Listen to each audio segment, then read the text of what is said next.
Anyway, we can't meet the King today, but we can meet someone who may be Conservative leader in just a few weeks. That's as the candidates Robert Jenrick and Kemi Badenoch battled it out last night at that special GB News event. Yes, they clashed on a wide range of issues, including Britain's membership of the European Convention on Human Rights, illegal migration and culture wars. Yes, but Kemi Badenoch did take aim at Robert Jenrick's media appearances. I don't just go on media just for the sake of going on media. I go on media when I have something to say. That is how we run things. I don't believe anyone thinks that I am scared of scrutiny. I had it every day as a Member of Parliament and as a Minister. Us live in the studio now is Robert Jenrick. Good to see you this morning, Robert. Good morning, it's good to be here. Let's start. And I do enjoy going on your programme. And you did, because we spoke to you last week, didn't we? We're speaking to you again today. Did. You've been very open in speaking to the media. Kemi Badenoch, well, not pulling her punches yesterday, saying that she only goes on the media when she's got something to say. What do you think of that? I believe this is an important job. I am not just auditioning to be the leader of the opposition. I want to be the next Prime Minister of this country. I think that I should put myself on your programme. I should be held accountable. I think what we saw last night was a great debate, but I want to see head-to-head debates. Why wouldn't we do that? You know, Kemi and I should be properly scrutinised for this job. Otherwise, we're letting down the membership of this party and ultimately the public. Why wasn't it a head-to-head debate last night? Did she not want to do it? Well, as I understand it, she hasn't been willing to do head-to-head debates. There have been proposals to them with The Sun, with the BBC, with Sky. They haven't gone ahead. Let's do one. Let's do one next week, and then the public can see the actual policies being debated, because that's what really matters here, isn't it? Does the Conservative Party want to win the next general election? I want to do. I don't want to just be in opposition for 10 years. We can't consign this party and this country to 10 years of Labour government. In terms of those policies, I mean, obviously your key policy would seem to be the ECHR, because it's a block to the immigration problem, as you see it, that we have in this country.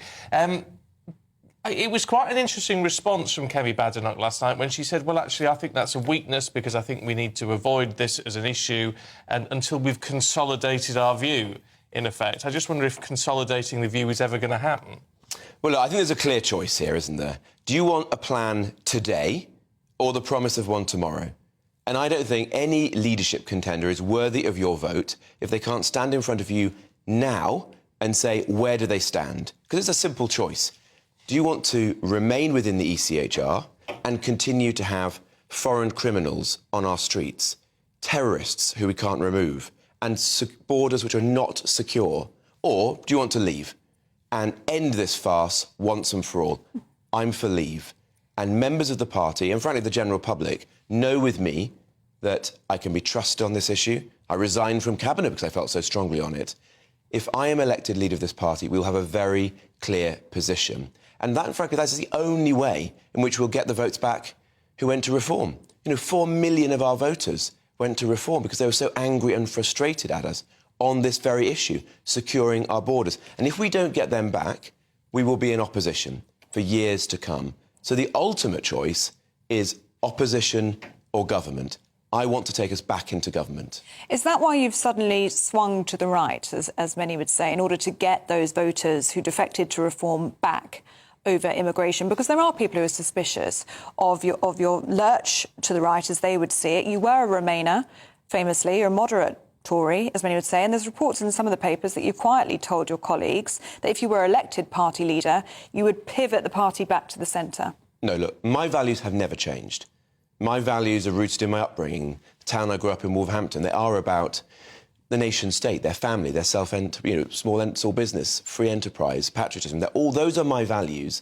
But it's certainly true that my experience of the Home Office taught me that we will never secure our borders and keep the British people safe unless we do what I'm proposing, a cap on legal migration and leaving the ECHR. And there's a choice for the party's members. Do you want to speak in platitudes or do you want to have policies? Do you want to have a path to get back into government or do you want to remain in opposition? I know where I stand on those things. I'm quite intrigued by. I mean, I know it's a job for the opposition at the moment. However, the idea of saying, well, you get back into government, you'd leave the ECHI, you'd sort all this out. You know better than the rest of us that the Home Office is a nightmare. it's not fit for purpose. It hasn't been for a long time. And actually reforming what the Home Office does and how it operates is a mammoth task. Could you do it? Well, I've said in the past that we should abolish the Home Office. I think we should set up a proper borders department staffed by people who are determined to fix this problem, who are not just interested in providing support to those who come to this country, but want to secure our borders. But I think it's an excuse to say, oh, it's all the civil service. Look, we are ultimately in charge. We are the politicians. You want to elect leaders who will drive this country in the right direction. And that's why I say, end the drama, end these excuses, and just deliver for the people of this country. And that requires a proper path, the policies that will persuade a deeply sceptical public that we are serious on these issues. The public know how strongly I feel about this. They now see that I have very clear answers to these problems. The alternative, my opponent has no plan at all. It's the promise of a plan tomorrow. That is a recipe for more infighting within the Tory party and more loss of public trust. I mean, unity has got to be the number one priority for whoever wins this leadership election, because the party is in absolute disarray.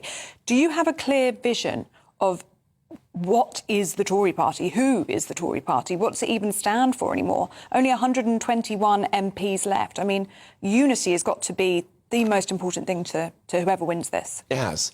Look, we've got to get the Conservative family back together. And that doesn't just mean uniting the 121 Conservative MPs, important though that is.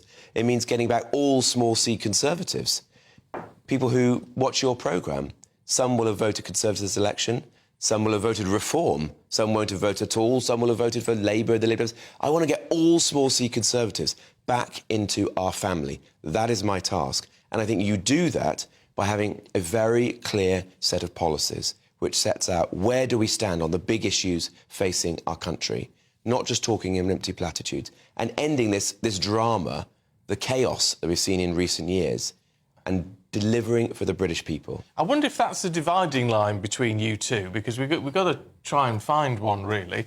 The idea that, and maybe she'll correct me if I'm getting Mrs. Badenoch's position wrong, but it sounds like she wants to consolidate the party and then find a direction to go in, whereas you seem to be saying, I am going to lead and people will follow. Yeah, well, there are obvious dividing lines. I want to cap legal migration. My opponent won't say that. I want to leave the European Convention on Human Rights. She doesn't want to do that, or won't say so today. So it's a promise of a plan tomorrow versus an actual plan today. But the point you're making, I think, is right. But where we differ is I don't think the Conservative Party has time. You've seen in 100 days the damage this Labour government has made. I don't want to wait 10 years in opposition. And you've got Reform snapping at our heels. They're not going anywhere. If anything, they're consolidating, they're rising. If the Conservative Party wants to exist in a few years' time, let alone win the next election, it's got to get serious on these issues, in particular on immigration, because that's the principal reason, not the only one.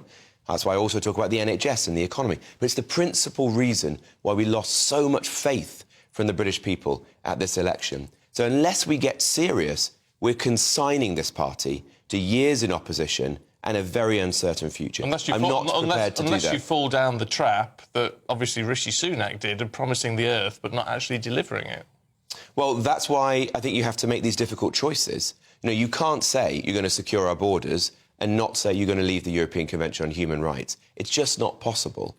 The European Convention on Human Rights prevents us from getting those terrorists, those foreign criminals, out of our country, from securing our borders. We've seen time and again examples of it. Think of that Ugandan man the other day who had murdered somebody in the back of a taxi in London, and then we couldn't get him out of this country back to Uganda because, citing the ECHR, a British court said Uganda wouldn't protect his mental health.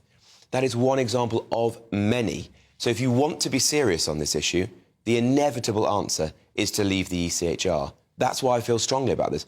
Some people, not on GB News, thankfully, but some in the Westminster media say, why do I bang on about immigration? Well, because this is so important to people in this country and because it's so critical to the future of the Conservative Party. If we get the choice wrong in the next few days, we are consigning the party to years in the political wilderness.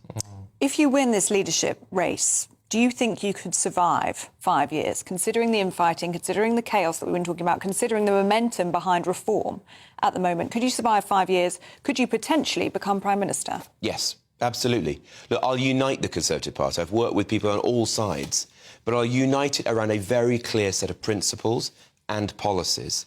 And that's the key thing here, because it's with those policies that we're going to take the fight to reform. We're going to bring those people back home to us. I'm not going to denigrate reform, but I do want to put them out of business and bring those natural small C Conservatives back to us. If that doesn't happen, because we make the wrong choice in the next few weeks, then I think reform are going to continue to rise. The Conservative Party's position will weaken, and we will be in opposition for years. I'm not just applying to be leader of the opposition, let alone a temporary one, as you suggest. I want to be the next Prime Minister of this country, and that is the choice. Do you want a leader of the opposition, shouting at Keir Starmer at the dispatch box, but ultimately going nowhere? Or do you want the next Prime Minister of this country who can get the Conservatives back into government and take this country in a Conservative direction again? You talk a good fight, right? And a lot of people will agree with you. However, I mean, you've only got to look at what the bets of the odds are, and it's on Kemi Badenoch. The studio audience last night in a show of hands were for Kemi Badenoch. Why do you think your message doesn't seem to be necessarily cutting through with Conservative Party members? Well, I totally disagree. If you had asked what the chances of me being sat in the studio were as one of the final 2, 3, 4 months ago, it was 66 to 1. No one was putting bets on that. I've since come through the middle. All these other people who were far better known than me have fallen by the wayside. This is neck and neck. The only reliable poll that was conducted a few weeks ago by YouGov said it was within the margin of error. I think the momentum is with me. Yes, the studio audience last night was a very London-centric one.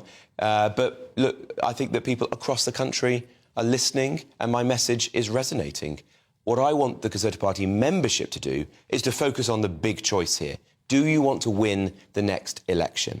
And the polling on that shows, every single poll confirms this.